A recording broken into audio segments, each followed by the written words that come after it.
सर्व कर्मचारी संघ हरियाणा के पूर्व अध्यक्ष साथी धर्मवीर फोगाट 28-29 मार्च की राष्ट्रव्यापी हड़ताल के दूसरे दिन फतेहाबाद में अनाज मंडी के शेड के नीचे पहुंचे और हजारों की संख्या में कर्मचारी, मजदूर, महिला, किसान पहुंचे। देखिए, उनको संबोधित करते हुए पूर्व राज्याध्यक्ष धर्मवीर फोगाट।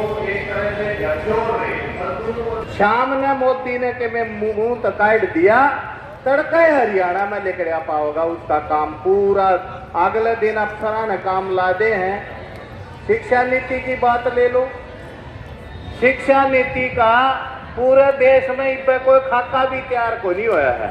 खट्टर साहब ने लागू करनी शुरू कर दी, क्योंकि बेरा तो है नहीं ना, खुद पे कुछ लागू नहीं होता है ना, अपने जिम में कुछ आता भाई के आगे आगे न गल न पूरा।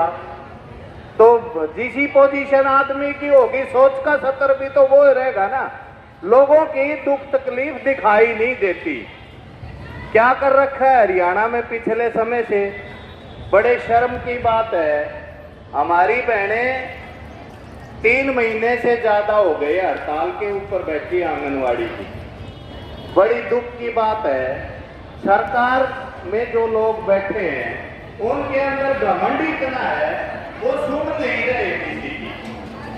बजाय हड़ताल के मुद्दों से बात करने के इच्छा ये लगती है कि यूनियन तोड़ना चाहते हैं। अभी भी हड़ताल के बीच में नया रजिस्ट्रेशन नंबर देके और नई यूनियन खड़ी करके जितनी बार की बातचीत हो रही है ना, कोशिश ये है कि इसको तोड़ा कैसे जाए। मांग क्या थी?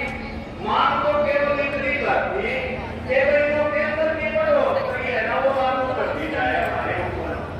पैसा तो केंद्र से आ ही रहा है, केवल लागू करने की बात है। नारे लगा रखे हैं, हर बस में हर जगह किए हुए की मजदूरी मांग रहे हैं, तब आप उनको ठंडे से डील कर रहे हो। तो किसकी बेटी बचाओगे, किसकी पढ़ाओगे भाई? कोई सरकार को शर्म नाम की चीज नहीं है। और एक आध जगह पे नहीं उतरी। केंद्र के मुद्दे तो गोल हो गया हमारे हरियाणा में, तो आगे हालत ये बनी हुई है। हालत ये बनी हुई है, कच्चे कर्मचारी भर्ती कर रखे बहुत बड़ी संख्या में। उनके ऊपर कोई कानून लागू करने की बात थी ना, कानून नहीं लागू करया कोई भी। सरकार ठेकेदार हो जाएगी। कौशल रोजगार निगम का गठन कर दिया। और तो और कुछ भगत ऐसे पाल रखे अपने में है, ये अच्छी खासी है ये बात इसकी, कौशल रोजगार निगम की। कच्ची भर्तियों का प्रबंध कर दिया फॉरएवर, पक्के भर्ती ना करने पड़े। ये एजेंडा निकाल के लाया खट्टर साहब के कर्मचारी रेगुलाइजेशन के मुद्दे को भूल जाएंगे। हम ये बता देना चाहते हैं इस हड़ताल के माध्यम से कि सर्व कर्मचारी संघ ना रेगुलाइजेशन की बात भूला है, ना हम भूलेंगे। खट्टर को पूरा छकाएंगे यदि उसने रेगुलाइजेशन की पॉलिसी नहीं बनाई तो। पक्की बात है ये। हमारे को तीसरे चौथे दर्जों को और तो कोई तरीका है ही नहीं विभागों में एंटर करने का। ये जो बिना खर्ची पर्ची की थी उसके तो ईब उगाड़ उगड़न लाग रहे हैं। जड़े तक ईट उखाड़े है, उड़े नीचे इसे ने 1 करोड़ रुपया हर्षद में तनारोप लगाया था कि 1 करोड़ रिश्वत दिया। सोचा बुरी घड़ी ये दिन। मारा तो एक छोटा सा एसएस बोर्ड का अधिकारी लिए बैठा था 1 करोड़। खट्टर का टेम हो है कारनामा। मीडिया में इसी दबा दी, दोबारा उसकी बात से नहीं पकड़ दी। कड़ा गए वो पीछे के बनया खट्टर और न मिलके लिए होंगे अधिकारी का तो क्या ब्योत है। अब रोज ये झगड़ा मचा रहे हैं कि भाई वो फलानी भर्ती की जांच करेंगे, उन रजिस्ट्रियां की जांच करेंगे। अरे करे वो क्या? तुम्हारे साथ लगे हुए सारे लोग यो काम लाग रहे हो, यही काम कर रहे हैं। भ्रष्टाचार का बड़ा अड्डा बना हुआ है सरकार का सारा सिस्टम। उसको सुधारने की बजाय भर्ती बंद कर दी कंप्लीटली। तीसरे चौथे दर्जे की भर्ती ना बंद हो, आगे ना हो पाए, इसका पूरा प्रबंध बांध रखा है। मैं उदाहरण देता हूँ, हरियाणा में सफाई कर्मचारी की 2800 कुछ पोस्टें हैं, जिनमें से 2300 खाली पड़ी है। अब ला लो अंदाजा, 2800 में से 2300 खाली हैं। और ये आंकड़े हैं अपना सितंबर अक्टूबर के पिछले साल के। ईब लग और भी रिटायर हो गए, कोई भर्ती नहीं। अभी बातचीत बुला ली, हमने पूछा उस साहब से कि सफाई कर्मचारी हैं, काम नहीं हो रहा नीचे, सफाई करने वाला आदमी नहीं है, रोज जूता बाजे नीचे, भर्ती क्यों नहीं कर रहे, किसी को स्थायी रोजगार मिल जाएगा। बोले बजट है कोई, बजट नहीं है। अभी बहनों की बात हो रही थी, मिड डे मील की 6-6 महीने पैसे नहीं मिलते, पार्ट टाइम के कर्मचारी लगे हुए हैं। अपल तो संख्याएं थोड़ी सी रह रही है, उन्हें तनख्वाह नहीं मिलती। सफाई कर्मचारियों के 40-50 हजार पद हो सके भाई, जो खाली पड़े हैं आज के दिन, स्कूलों के महकमा के मिला ले तो भर्ती नहीं करना चाहते। और नारा क्या लगाते हैं, गरीब के साथ है सबसे अच्छा। और तो ये पहले दर्जे से लेके सारे शामिल है उसमें।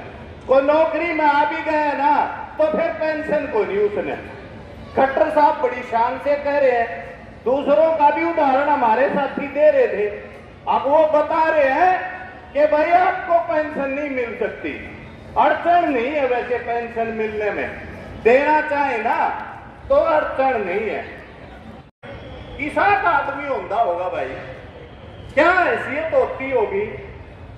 ई बुरे से आके 60 साल तो रही पहुंच गए ना, जब न्यू बेरा पटिया। इस देश का राजा तो अडानी अंबानी है, पहले उनके नाम टाटा बिटला थे, वह न्यू का के न्यू है, कोई बदलाव को नहीं। उनका ना कदे राज जाना, ना कदे उनका कोई अड़चन आती। और ये जो गरीब आदमी है ना, ये पहले भी न्यू पर जाता धक्का खांदा फिर था, आज भी न्यू धक्के खांदा फिर। ये जो राजशाही के समर्थन की सरकार है ना, इसने आके उन राजाओं को और मजबूत कर दिया। कोरोना काल में लोगों को मिलनी तो चाहिए थी मदद, अस्पताल की, पढ़ाई की, नाज की, पानी की, साफ सफाई की, ये सुविधा मिलनी चाहिए थी। 1 रुपया नहीं लगाया पूरे कोरोना काल में, आप लोगों के सामने है। कोई इश्यू भी को नहीं बनने देते। मीडिया वाला कोई आ जाएगा तो आके मुंह लगा के न्यू कहेगा, बताइए आज के दिन क्या इशू है। अरे इशू ने तो कोई पूछता है कोई नहीं इस देश में। इशू तो है लोग कोरोना में मर गए, एक सबक लेके स्वास्थ्य के सिस्टम को मजबूत किया जाना चाहिए था, साफ सफाई को मजबूत किया जाना चाहिए था। हमने कहा आप जो है भर्ती कर लो सफाई कर्मचारी की। बोला देश में स्वच्छ भारत अभियान चला रखा है, सफाई में सारे लोगों को मिलके करनी चाहिए। हमने कहा ठीक है, सारे लोग मिलके तो कर लेंगे, लेकिन जो इस काम न करे हैं वह क्या खाओगे ये तो बता दो। उनको रोजी रोजगार नहीं चाहिए, कोई इच्छा लगती नहीं है राज्य सरकार की।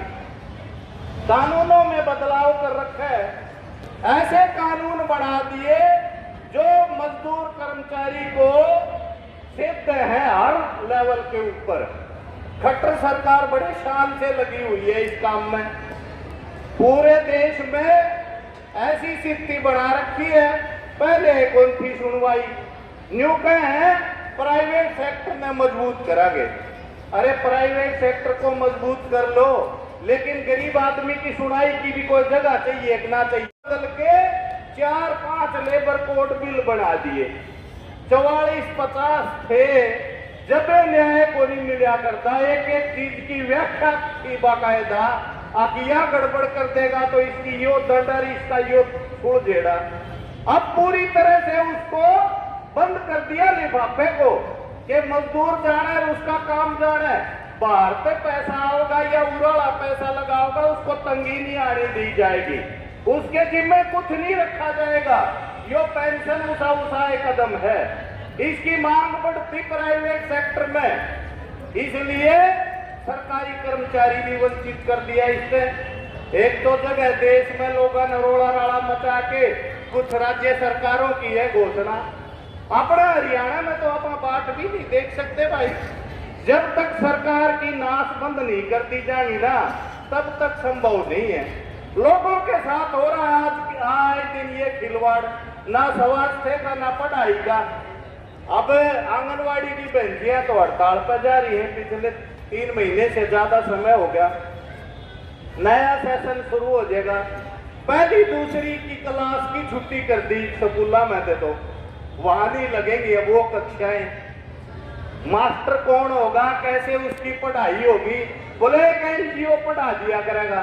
अरे एनजीओ के पढ़ाए तो ये बाबे बैठे रात में उनके तो गुल देखने लाग रहा खिलाए। ये खट्टर और न कोई एनजीओ नहीं पढ़ावे आरएसएस पर का, तो ठीक ठाक आदमी नहीं बैठ सका था राज में। हम ये पूछना चाहते हैं, ये जो आरएसएस की पढ़ाई लिखाई है, कोई होंगे विद्वान की ने का विश्वास हो सकता है आरएसएस की थ्योरी में भी? हमें आपत्ति नहीं है, देश रंगीन है, सारे ढाल का होना चाहिए, लेकिन वह अपने लोगों ये भी नहीं पढ़ा सकते कि गरीब आदमी सारा बिना को नहीं खड़ा होया करता भाई।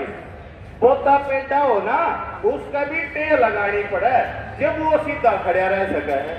आदमी की भी यह पोजीशन है, हर आदमी को जो बहुत बॉडी पोजीशन में है, पशु है, उसको सहारे की जरूरत होती है। और भाई आबादी का बड़ा हिस्सा जब निराश्रित छोड़ रखा हो, नीति सरकार ने ऐसी अपना रखी हो कि किसी के हिस्सा कुछ नहीं आएगा, उस समय में तो और ज्यादा संरक्षण की जरूरत है। पढ़ाई खोज ली, इलाज खोज लिया, आदमी खड़े क्या कसारा होया करेगा। अभी ये जो बच्चे बाहर जा रहे थे, यो यूक्रेन वाला संकट रूस वाला चल रहा है, जो उरे पढ़ाई लिखाई की सस्ते में व्यवस्था होती, कोई बच्चे भाई अपनी काजे की कोर न काट के भी यूक्रेन बंद है, पड़े रहेंगे, न्यू के हुड़ो सूल जेड़ा करावांगे। हम ये पूछना चाहते हैं, इस देश के जो छात्र पढ़ने गए थे, उनका भी सूल जेड़ा करोगे के? या आगे आने वाले लोग पढ़ने आएंगे, मेडिकल की, इंजीनियरिंग की शिक्षा लेना चाहेंगे, उनके लिए भी कोई सहूलियत कर पाएगी क्या सरकार? ये इशू है देश के लेवल पे हमारी इस हड़ताल के आम आदमी क्यों कर मुख्य धारा में चल के आवे, उसके बिना नहीं हो सकता। कर्मचारी है, उसका भी यह हालत बना रखी है, बच्चे को पढ़ाना हो तो अपने पास घर मकान जो भी है वो गिरवी रख के बेच के ही पढ़ा सकता है, इससे पहले उसका हाथ की बात सुन रही। ये जो तस्वीर है, इसको बदलने के लिए थी ये 2 दिन की हड़ताल। आपने शानदार तरीके से अपने विभागों में हड़ताल करके सरकार को ये जो संदेशा दिया है कि आप एक छुट ढंग से जो चल रहे हो, लोगों की सुनवाई बंद कर रखी है, इस रास्ते को बदलो। लोकतंत्र में लोगों की समस्याएं गिन के उनके ऊपर विचार किया जाता है, बस्ता बंद करके नहीं धरा जाता। हम बहुत जल्द बड़े आंदोलन का आगे आने वाले समय में शुरुआत करेंगे। इसी उम्मीद और आशा के साथ जो जिम्मेवारी के काम है, बतौर कर्मचारी लोगों की सेवा के लिए हमेशा तत्पर रहने का जो काम है, उसको हम करेंगे। आपने मेरी बात ध्यान से सुनी है, इसके लिए तमाम साथियों का, भाइयों का